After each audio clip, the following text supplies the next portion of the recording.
If you've been anywhere near the housing market recently, buying or selling, you know that feeling. It's just chaos. Oh, absolutely. You've got the search, agents, banks, inspections, signing things. Hmm.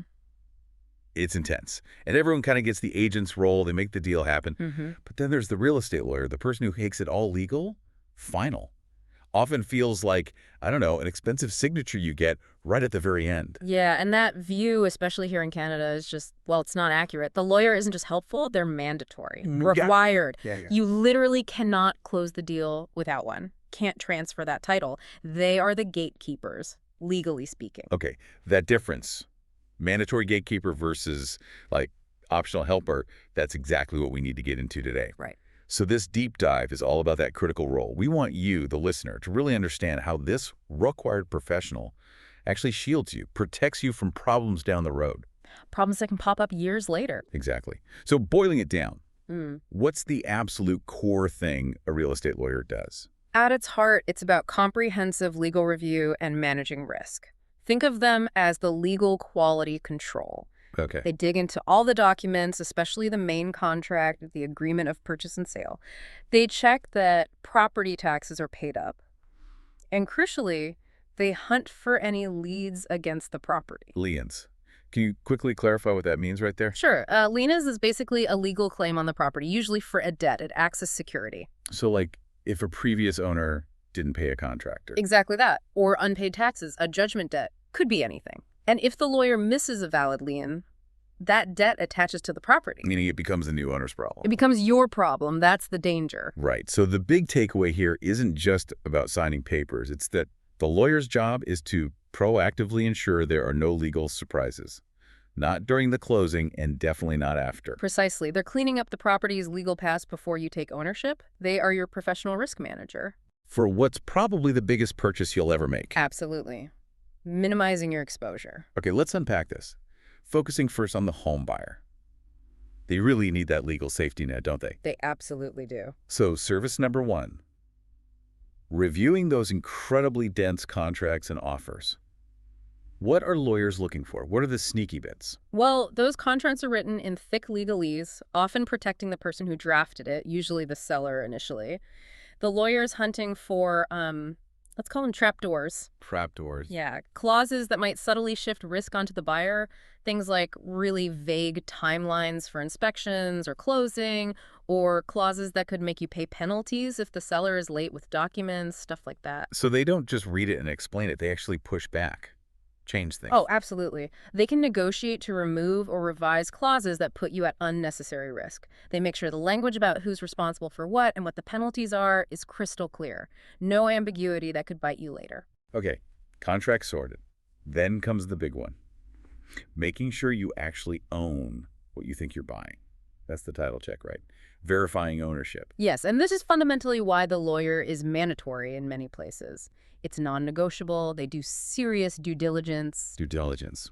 Checking everything, making sure no one else has a hidden claim to the property, looking for those liens we mentioned, unpaid city taxes, maybe an old right-of-way someone has across the land you didn't know about, things that impact how you can use the property.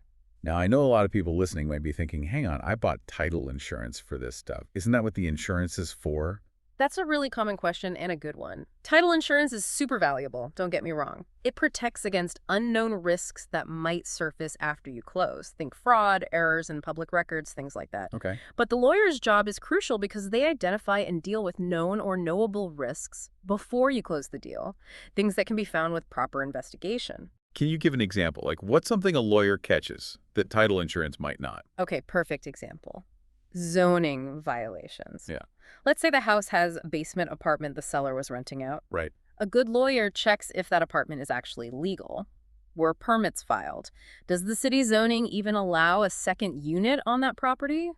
Title insurance might not cover you if this violation was discoverable from municipal records before you bought it. Wait, really? So if the lawyer misses a clear zoning problem that was documented somewhere and later the city fines me or tells me I have to remove the apartment, title insurance might say, sorry, that should have been caught.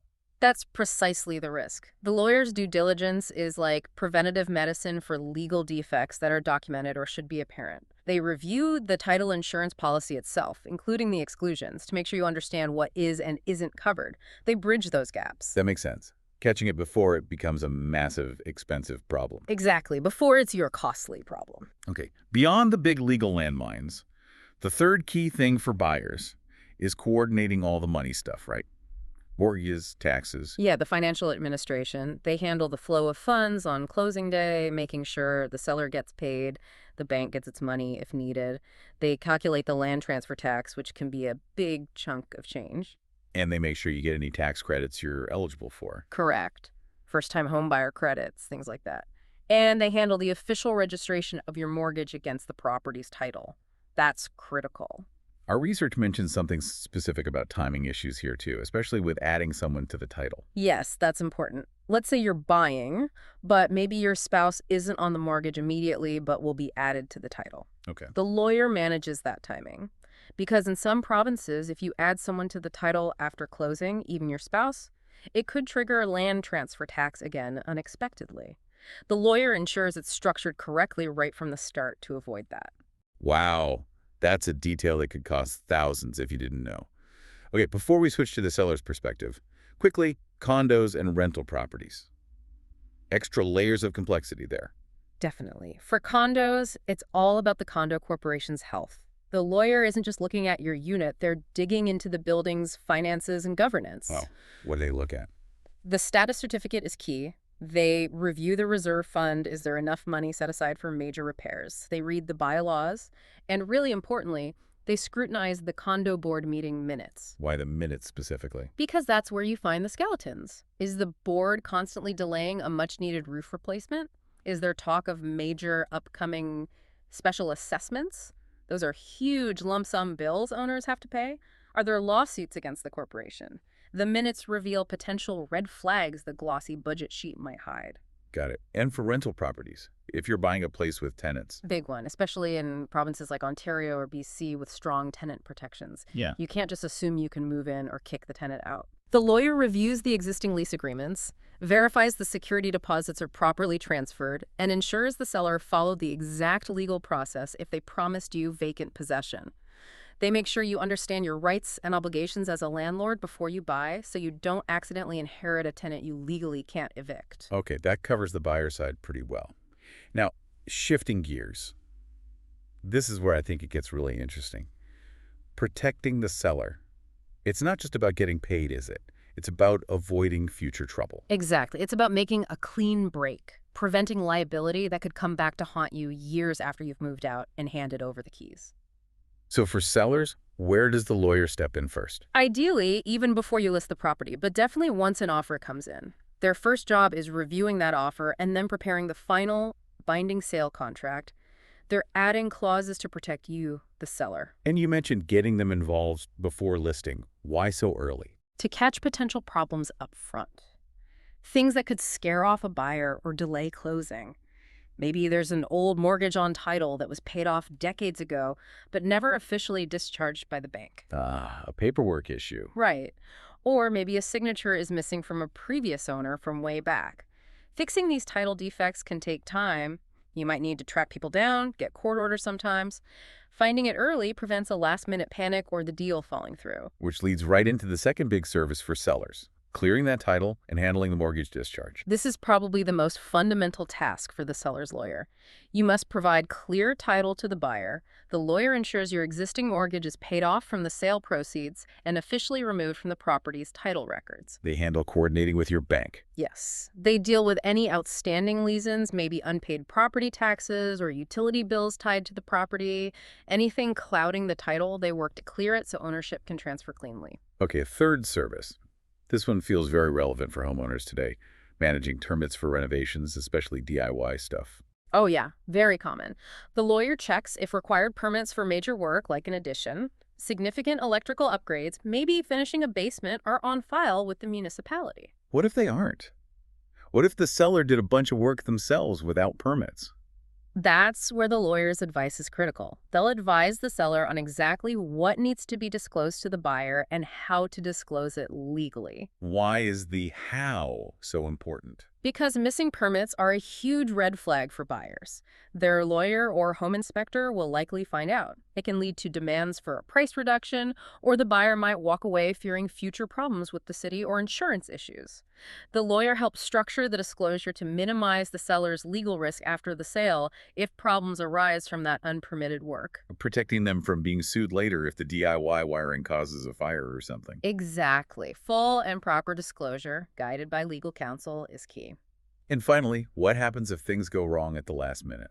Buyer's financing falls through on closing day, or they just get cold feet. The lawyer steps in to enforce the contract. If the buyer defaults without a valid legal reason, Like their financing condition expired. right, then the lawyer works to protect the seller's interests. Depending on the contract, they'll take steps to help the seller legally keep the buyer's deposit as compensation. Okay. And if the failed closing means the seller is stuck paying for the house longer than expected, mortgage, taxes, insurance. The carrying costs. Exactly.